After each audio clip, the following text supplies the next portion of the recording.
Wakati huo kiongozi wa chama cha ODM Raila Odinga amewatahadharisha vijana waepuke kuchochewa na wanasiasa wanaojitakia makuu. Nataka vijana kutoka hapa mbebe bendera ya ukombozi. Tunajua pale Kenya imetoka na pale Kenya iko. Najua pale ambayo Kenya nataka kwenda. Na pia ni safari ya kuunganisha viongozi ya vijana ya ODM na Jubilee wakuwe kitu kimoja. Ili handshake iwe handshake mashinani. Youth must decide the destiny that they want. Hatutaki mambo ya kuyumba. Leo youth ako hivi, kesho tunakuona tanga. If you are white, you are white. If you are... Akiongea alipokutana na mamia vijana hapa jijini Nairobi, Raila aliwahimiza vijana na Kenya kukadiria utendakazi wa viongozi kabla ya kuwapigia kura. Nikiripotia darubini ya Channel 1, naitwa Gladys Mongai. Na mkando na masuala ya siasa, sasa tuangazia masuala ya afya, ambapo baraza la magavana linasisitiza kwamba halikushauriwa kuhusu taratibu wa kurejea kazini ulioafikiwa kati ya Wizara ya Afya na chama cha matibabu humo nchini mnamo tarehe mosi mwezi Januari. Haya yalijiri huku waziri wa afya Mutahi Kagwe akikosa kudhibitisha iwapo serikali za kaunti zilishauriwa kuhusu taratibu huo, na badala yake akasema serikali ya kitaifa ni mpatanishi tu kwenye swala hilo. Yusuf Farah na maelezo zaidi kuhusu mzozo huo unaokumba sekta ya afya. Mzozo wa muda mrefu kati ya wahudumu wa afya na magavana unaendelea, huku pigo la hivi punde likielekezewa wahudumu wa afya. Mwenyekiti wa baraza la magavana akisema wale watakaokosa kurejea kazini kulingana na sheria watachukuliwa hatua za kinidhamu. Any health worker who absconds from duty will be dealt with in accordance with the law. No worker should expect to walk out of their jobs and then walk back. Baraza hilo pia limewakosoa wahudumu hawa wa afya kwa kukosa kufika kazini licha ya maagizo ya mahakama ya kuwataka warejee kazini. The court also issued interim orders to suspend the strike in the case filed by the Ministry of Health versus Kenya Union of Clinical Officers and Kenya National Union of Nurses and Kenya National Health Professional Society and others. Waziri wa afya Mutahi Kagwe kwa upande wake amesema serikali ya kitaifa ni mpatanishi tu kwenye mzozo huo. We further note that the Kenya Union of Clinical Officers signed a return to work formula with the Ministry of Health on 1st January 2021. The Council of Governors was not consulted prior to the execution and as such has not signed the same. Out harmonious working relationship, but we have no intention as a national government of usurping the role of the. We cannot in law go and tell a county government whether to hire or to fire any of its workers, let alone the healthcare workers. Baraza la magavana limesema kwamba janga la COVID-19 limeathiri taaluma zote. Endapo wafanyikazi wa taaluma nyingine watachukua mwelekeo kama wahudumu wa afya, uchumi wa nchi utakwama. Yusuf Farah, darubini ya Channel 1. Na mtazamaji, sasa tuelekee mahakamani, ambapo mwanafunzi wa kidato cha 3 katika shule moja ya upili kaunti ya Kisii aliyeshtakiwa kwa kuwadunga kisu walimu wake wawili ameachiliwa kwa dhamana ya shilingi 50,000 pesa taslim baada ya kukanusha mashtaka hayo. Mwanafunzi huyo wa umri wa miaka 17 anadaiwa kuwashambulia walimu hao kufuatia ugomvi kuhusu adhabu aliyopewa kwa kuchelewa kufika darasani. Mwanafunzi huyu mvulana alifikishwa mahakamani kujibu mashtaka ya kujaribu kuua yapata siku moja baada ya kudaiwa kuwadunga kisu walimu wawili kufuatia ugomvi kuhusu adhabu ya kupiga magoti kwa kufika darasani akiwa amechelewa. Mwanafunzi huyo hata hivyo alikanusha mashtaka hayo ya kuwadunga kisu Edward Mokaya na Elvin Maato mbele ya hakimu mkuu mkazi wa Kisii Stephen Onjoro. Mahakama hiyo ilimwachilia kwa dhamana ya shilingi 100,000 au pesa taslim shilingi 50,000 na kuagiza zuiliwe katika korokoro ya watoto ya Manga, akisubiri kutolewa mwelekeo wa kesi hiyo mnamo tarehe 27 mwezi huu. Nikiripotia darubini, jina langu Sarafina, Robi. Na kando na taarifa yote iliyokuandalia hapo awali, ni kwa ripoti ya shirika la maendeleo la Umoja wa Mataifa UNDP inadokeza kuwa hatari kubwa zinazokumba dunia husababishwa na binadamu, zikiwemo mabadiliko ya hali ya hewa, kutokuwepo kwa usawa na hata janga la COVID-19. Ripoti hiyo inasema maendeleo ya haraka yanaathiri dunia, ambapo matokeo yake ni kuenea kwa magonjwa kutoka wanyamapori hadi kwa mwanadamu. Emily Keibadi na maelezo zaidi. Janga la COVID-19 ndio mzozo wa hivi punde unayoikumba dunia, lakini iwapo wanadamu hawatayaacha mazingira ya dunia, ugonjwa huu haitakuwa ya mwisho. Hii ni kulingana na ripoti ya mpango wa maendeleo ya Umoja wa Mataifa. Ripoti hiyo ya 30 kuhusu maendeleo ya mwanadamu wa mwaka uliopita inasema kwamba ingawa nchi nyingi zimepiga hatua kimaendeleo, janga hilo huenda limeathiri pakubwa maendeleo ya binadamu, huku ikitoa wito kwa viongozi wa dunia wachukue hatua za kijasiri za kupunguza athari kwa mazingira. But our actions, particularly our dependence on fossil fuels and material consumption, are driving not just climate change and biodiversity collapse, but ocean acidification, air and water pollution, and land degradation. We are destabilizing the very systems upon which we rely on for survival at unprecedented speed and level. The COVID-19 pandemic, which almost certainly sprang from animals to humans, is the latest harrowing consequence of planetary imbalance. Akiongea wakati wa uzinduzi wa ripoti hiyo jijini Nairobi, katibu mwandamizi katika Wizara ya Fedha na Mipango ya Kitaifa Nelson Gashuhi alisema nchi hii inachukua hatua za kupunguza uchafu wa hewa na athari zake na kuangazia hatua za kukabiliana na janga la COVID-19. The recovery strategy will prioritize policies, programs and projects which generate broad-based inclusive economic growth, as well as foster job creation, reduce poverty and inequality, take into account climate change impacts, and meet the 17 Sustainable Development Goals and the goal of Africa Union 2030. Vice Chancellor wa Chuo Kikuu cha Nairobi Professor Stephen Kiama alitoa wito wa haja ya kulinda mazingira ya dunia. Certain actions that disrupt the planet because we don't have the right values. And how do we ensure, therefore, that we have the right values and the right ethics? I think the book, the report, tries to elaborate quite a bit on this, on how various practices can be adopted by communities. So we must adopt the right values, ethics, and attitudes. We must have compassion over the planet. We must think about it, that for our generation and the generation to come, what are we leaving them on? Ripoti hiyo inatoa mapendekezo ya mabadiliko yatakayowezesha wadau na viongozi kubuni sera kuhusu maendeleo ya mwanadamu. Nikiripotia darubini ya Channel 1, mimi ni Emily Keibadi.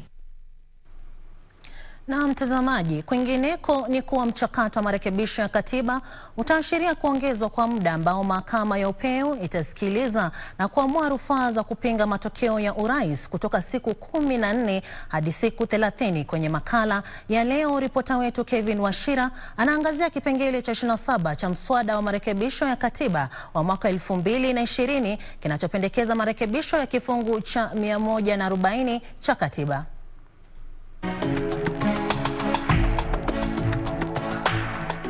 Kifungu cha 140 cha katiba ya Kenya kinaruhusu Mkenya yeyote kuwasilisha rufaa kwenye mahakama ya upeo kupinga matokeo ya uchaguzi wa urais katika muda wa siku 7 baada ya kutangazwa kwa matokeo hayo. Katiba hiyo hiyo inaipa mahakama ya juu siku 14 kusikiliza na kuamua rufaa hiyo. Watetezi wa mpango wa marekebisho ya katiba wanaonelea kuwa siku hizo 14 hazitoshi kushughulikia rufaa hiyo ya kupinga matokeo ya urais, ndiposa wamebuni kipengele cha 27 kwenye mswada wa marekebisho ya katiba ili kuongeza muda kuamua rufaa inayohusiana na matokeo ya uchaguzi wa urais kutoka siku 14 hadi siku 30. Hatua hiyo itahakikisha kuna muda wa kutosha kusikiliza na kuamua rufaa ya kupinga ushindi wa rais mteule. Kevin Washira, Darubini Channel 1.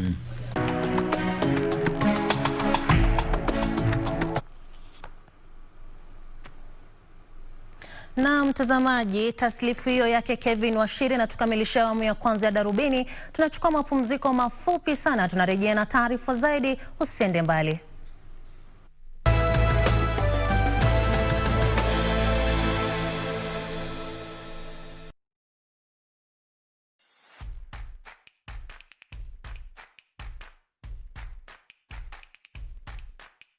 Enda pale kwa Palume. Wakenya. Kari ndio hii. Oh, sorry, kifungu ndio hii kari. Ni furaha ile niko nayo. Msichali kete. Wacha tupeane mali ya wenyewe. Ni vizuri tupe watu vitu zao. Uchukue mali yako. Kuja uchukue mali yako. Hiyo ndio shamra. Hiyo ndio shamra ya quick bid. Umeona? Umeamini? Nimeamini kabisa. Hii inaitwa nini? Hii inaitwa kifungu. Na hii inaitwa nini? Toyota Probo. Mpatie kifungu hiyo original. Shika ingine. Ndio ya kuendesha. Onesha. Na wewe unaitwa nani? Naitwa Steven. Steven nani? Kahuho. Nakwambia, uliwekelea bid ya ngapi brother? 1772 peke yake. We. Na ndio amejishindia Pro Box. Sasa hii Pro Box inakusaidia aje? Itakuwa inanisaidia kazi yangu ya kuuza matunda. Unaambia je watu wa kwenye nyumbani ambao watakuona na hii? Wote wacheze na quick bid. Ukweli. Ni ukweli. Kabisa. Sasa tufanyie vizuri. Ingia upate mizigo yako bana. Ingia utoshee, ukae usikie. Inakutosha sawa? Sisi tulikwambia ni aje? Bidhaa bora kwenye bei ya chini. Bidhaa bora kwenye bei ya chini. Jiunga na Quick Bid ni rahisi. Enda kwenye M-Pesa, bonyeza paybill kisha weka business number 4032353. Kwenye account weka kodi ya bidhaa unayotaka na bid yako ya chini zaidi. Kwa mfano TV 16. Kisha weka shilingi 20 tu kama idadi yako. Weka bid yako pia kwenye www.quickbid.co.ke. Kumbuka, bid ya chini zaidi ya kipekee ndio ununua. Quick Bid, bidhaa bora kwa bei ya chini.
Na mtazamaji, ikiwa ndio umefungulia runinga yako unatazama Darubini ya Channel 1, mimi ni msomaji wako Sarafina Robi, mwenzangu wa ishara ni Simon Karodha. Na kumbuka pia unaweza kuzipata taarifa hizi pale Facebook, Twitter na kwenye tovuti ya KBC Channel 1. Tukiendelea ni kuwa aliyekuwa jaji mkuu David Maraga amewataka magavana kuwa mstari wa mbele katika vita dhidi ya ufisadi. Maraga amesema ufisadi ungali adui mkubwa katika nchi hii na hivyo unapaswa kukomeshwa kwa vyovyote vile, kwani unadidimiza rasilimali za kiuchumi. Maraga alisema hayo kwenye dhifa iliyoandaliwa na baraza la magavana baada ya kustaafu kutoka idara ya mahakama.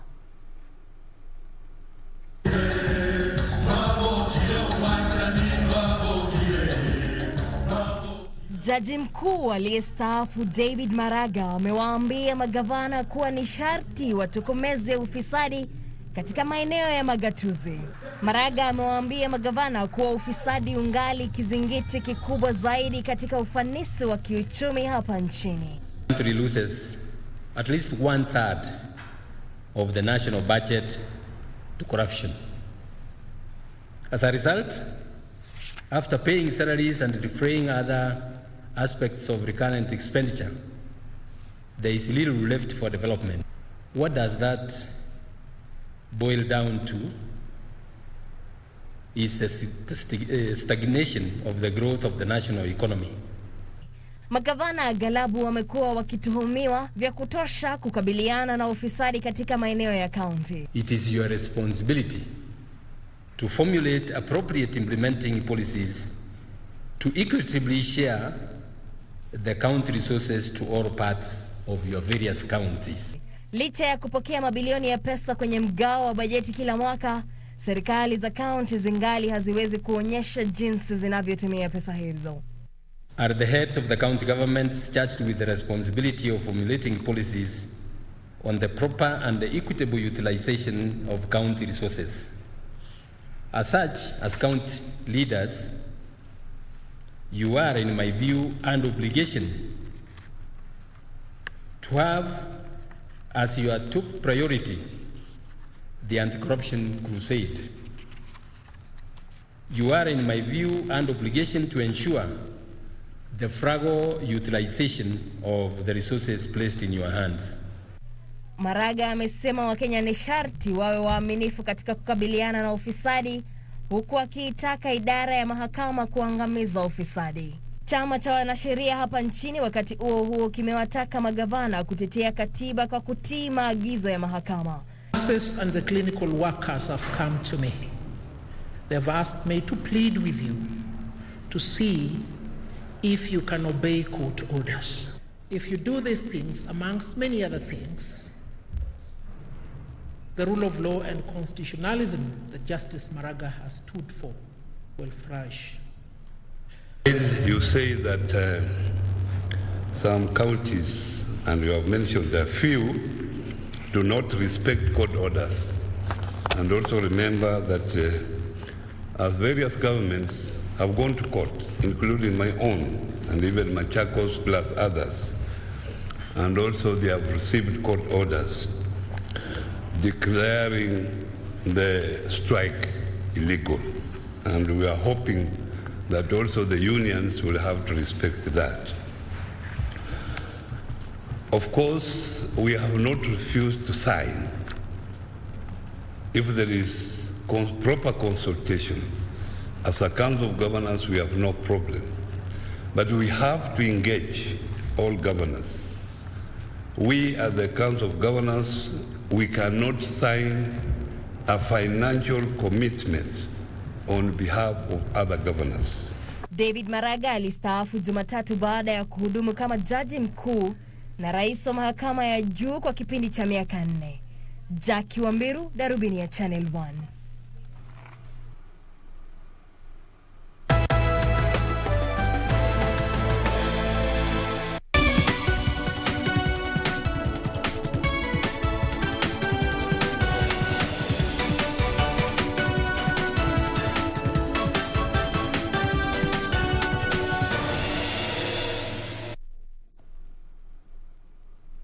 Mtazamaji, na kwenye safu ya biashara ni kwa wadau katika sekta ya hoteli wana matumaini ya kufufuka kwa sekta hiyo kupitia mikutano, vishawishi na maonyesho ya kitalii, kwani hii ndio njia mbadala ya kuifufua sekta hiyo baada ya idadi ya watalii wa kigeni kupungua kutokana na janga la COVID-19.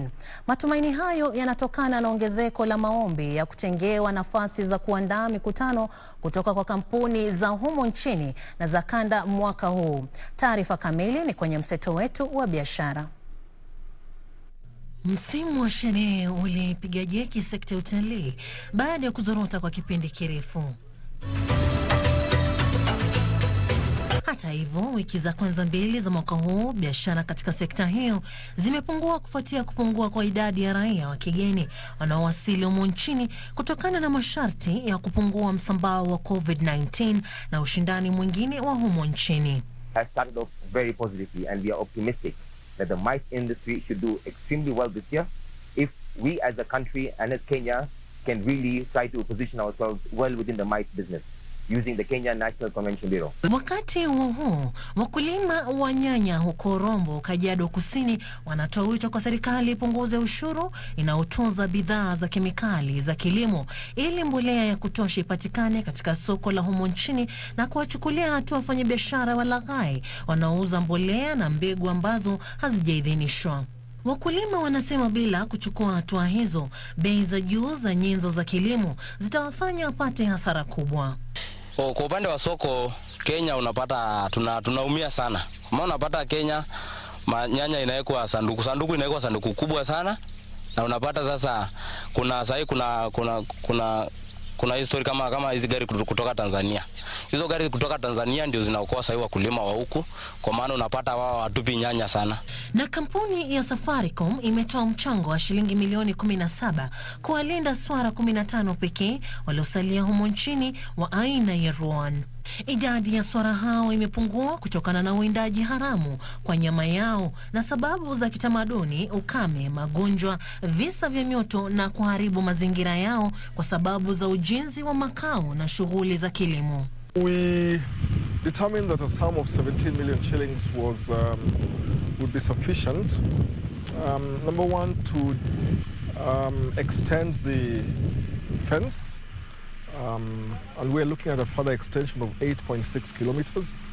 We are hoping that by the construction of a fence around this sanctuary and provision of water and all the infrastructure that is necessary, that we can build that population to maybe 50 by maybe 2023. Hatimaye, kampuni ya bima ya UAP Old Mutual imezindua mpango wa bima wa kugharamia mazishi ili kuzisaidia familia kulipia gharama za mazishi. Bima hiyo itakuwa ya malipo ya chini hadi shilingi 50 kwa mwezi kupitia kwa rununu.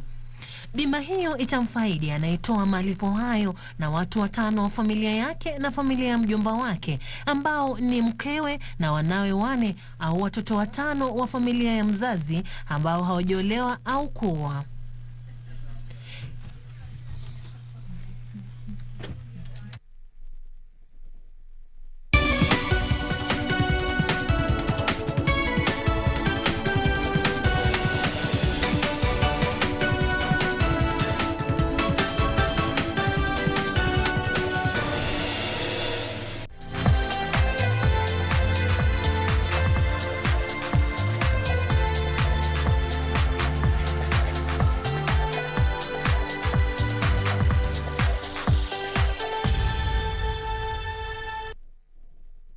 Kwenye taarifa za spoti ni kuwa waziri wa michezo humo nchini Amina Mohamed ameelezea kuwa Kenya iko tayari kuandaa mashindano ya Safari Rally baada ya mashindano hayo kurejeshwa kwenye kalenda ya mashindano ya dunia almaarufu WRC.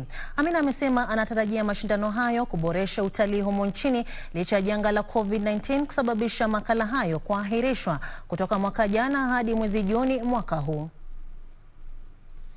Kufuatia kuahirishwa kwa mashindano ya Safari Rally mwaka jana, Wizara ya Michezo imeahidi kuwa maandalizi yameshika kasi, huku mashindano hayo yaliyorejeshwa kwenye kalenda ya mashindano ya dunia ya WRC yakiandaliwa mwezi Juni mwaka huu. Most of the work has been done. Some of it will be completed in very, very good time. We are hopeful that by May, 1st of May, we should be ready. And I'm looking at Phineas to nod. We should be ready with everything set.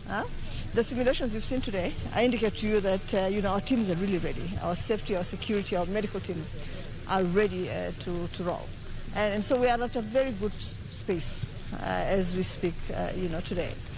We are hoping that with this exercise. Huku akiongoza maonesho ya usalama katika taasisi ya mafunzo kwa maafisa wa KWS, waziri wa michezo Amina Mohamed alisema kuwa serikali imewekeza shilingi milioni 600 katika maandalizi hayo. So we're very, very pleased with where we are, with the investment we are making, the returns that we will have, the people that will be attracted to our country, the images that we'll have from our country, the new standards that we are setting, for international motorsporting.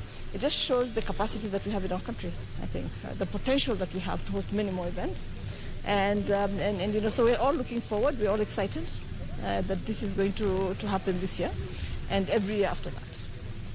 Aidha, afisa mkuu wa mashindano ya Safari Rally Phineas Kimathi amesema kuwa mashindano ya bara Afrika yataandaliwa mwezi Aprili ili kutathmini jinsi nchi ilivyojiandaa. The Africa Rally Championship is going to give us a feel of our roads, a feel of our timing system, a feel of our medical and safety preparedness. Thus, we have 2 experts from FIA and WRC who are working with us to make sure that all the preparations are ready.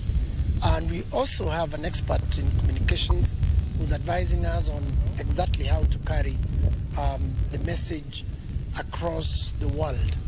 Mashindano ya Safari Rally yataandaliwa tarehe 24 hadi 27 mwezi Juni na yanatarajiwa kuleta mapato ya shilingi bilioni 6.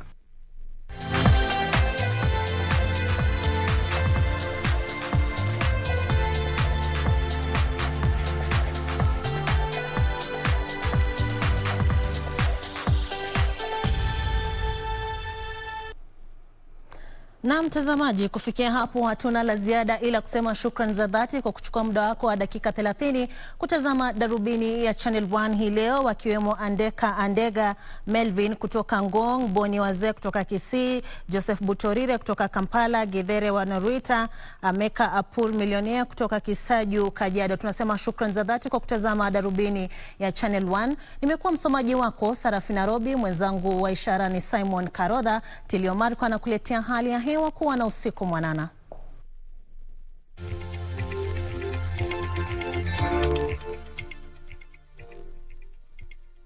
Mvua mtazamaji imepungua katika maeneo mengi ya nchi ikilinganishwa na jinsi ilivyokuwa siku chache zilizopita.